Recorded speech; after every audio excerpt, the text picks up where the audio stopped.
जय शिव कृष्ण। ब्रह्मा जी की आज्ञा से दक्ष द्वारा मथुनी सृष्टि का आरंभ। अपने पुत्र हर्षवों और शबलाशवों को निवृत्त मार्ग में भेजने के कारण दक्ष का नाम नारद को श्राप देना। ब्रह्मा जी कहते हैं, प्रजापति दक्ष अपने आश्रम पर जाकर मेरी आज्ञा पा हर्ष भरे मन से नाना प्रकार की मानसिक सृष्टि करने लगे। उस प्रजा सृष्टि को बढ़ती हुई न देख प्रजापति दक्ष ने अपने पिता मुझ ब्रह्मा से कहा, ब्राह्मण तात प्रजानाथ, प्रजा बढ़ नहीं रही है। प्रभु, मैंने जितने जीवों की सृष्टि की थी वे सब उतने ही रह गए हैं। प्रजानाथ, मैं क्या करूं? जिस उपाय से ये जीव अपने आप बढ़ने लगे वह मुझे बताइए।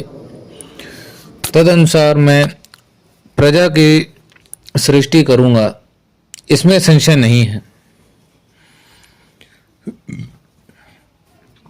ब्रह्मा जी ने कहा, तात हे प्रजापति दक्ष, मेरी उत्तम बात सुनो और उसके अनुसार कार्य करो। सूर श्रेष्ठ भगवान शिव तुम्हारा कल्याण करेंगे।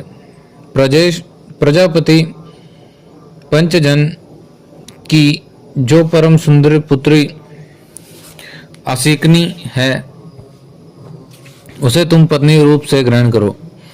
स्त्री के साथ मैथुन धर्म का आश्रय ले तुम पुनः इस प्रजा सर्ग को बढ़ाओ। आसिकनी जैसी कामिनी के गर्भ से तुम बहुत सी संतानें उत्पन्न कर सकोगे।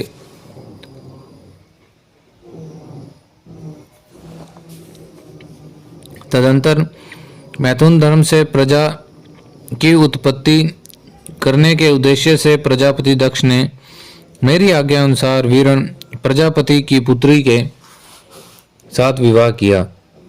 अपनी पत्नी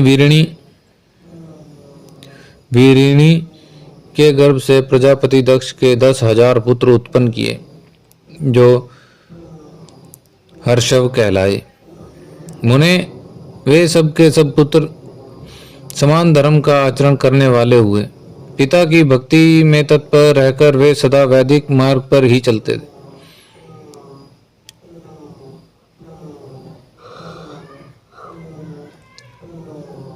एक समय पिता ने उन्हें प्रजा की सृष्टि करने का आदेश दिया। तब वे सभी दाक्षायण नामधारी पुत्र सृष्टि के उद्देश्य से तपस्या करने के लिए पश्चिम दिशा की ओर गए।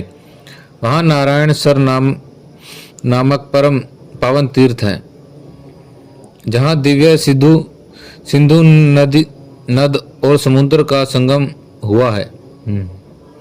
उस तीर्थ जल का ही निकट से स्पर्श करते उनका अंतकरण शुद्ध एवं ज्ञान से संपन्न हो गया।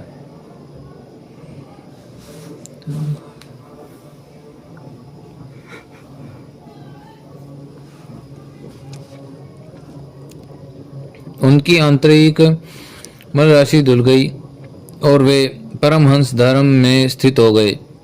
दक्ष के वे सभी पुत्र पिता के आदेश से बंधे हुए थे, अतः मन को सुस्थिर करके प्रजा की वृद्धि के लिए वहां तप करने के लगे। वे सभी सत्पुरुषों में श्रेष्ठ थे।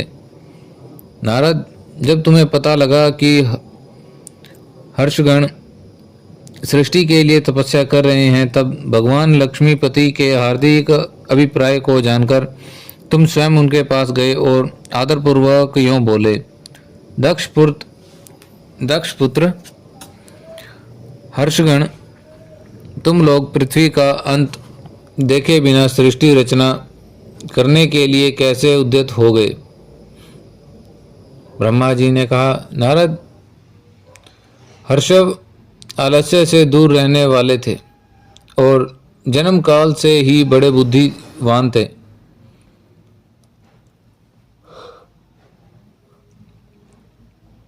वे सब के सब तुम्हारा उपयुक्त कथन सुनकर स्वयं उस पर विचार करने लगे। उन्होंने यह विचार किया कि जो उत्तम शास्त्र रूपी पिता के निवृत्ति परक आदेश को नहीं समझता, वह केवल रज आदि गुणों पर विश्वास करने वाले पुरुष सृष्टि निर्माण का कार्य कैसे आरंभ कर सकता है। ऐसा निश्चय करके वे उत्तम बुद्धि और एक चित्त वाले दक्ष कुमार नारद को प्रणाम और उनकी परिक्रमा करके ऐसे पथ पर चले गए जहां जाकर कोई वापस नहीं लौटता है। नारद, तुम भगवान शंकर के मन हो और मुने, तुम समस्त लोकों में अकेले विचरा करते हो। तुम्हारे मन में कोई विकार नहीं है, क्योंकि तुम सदा महेश्वर की मनोवृत्ति के अनुसार ही कार्य करते हो। जब तुम समय बीत गया तब मेरे पुत्र प्रजापति दक्ष को यह पता लगा कि मेरे सभी पुत्र नारद से शिक्षा पाकर नष्ट हो गए, मेरे हाथ से निकल गए। इससे उसे बहुत दुख हुआ। वे बार बार कहने लगे, उत्तम संतान का पिता होना शोक का ही स्थान है, क्योंकि श्रेष्ठ पुत्रों के बिछुड़ जाने से पिता को बड़ा कष्ट होता है। शिव की माया से मोहित होने से दक्ष को पुत्र वियोग के कारण बहुत शोक होने लगा। तब मैंने आकर अपने बेटे दक्ष को कहा, बड़े प्रेम से समझाया और सांत्वना दी। दैव का विधान प्रबल होता है इत्यादि बातें बताकर उनके मन को शांत किया।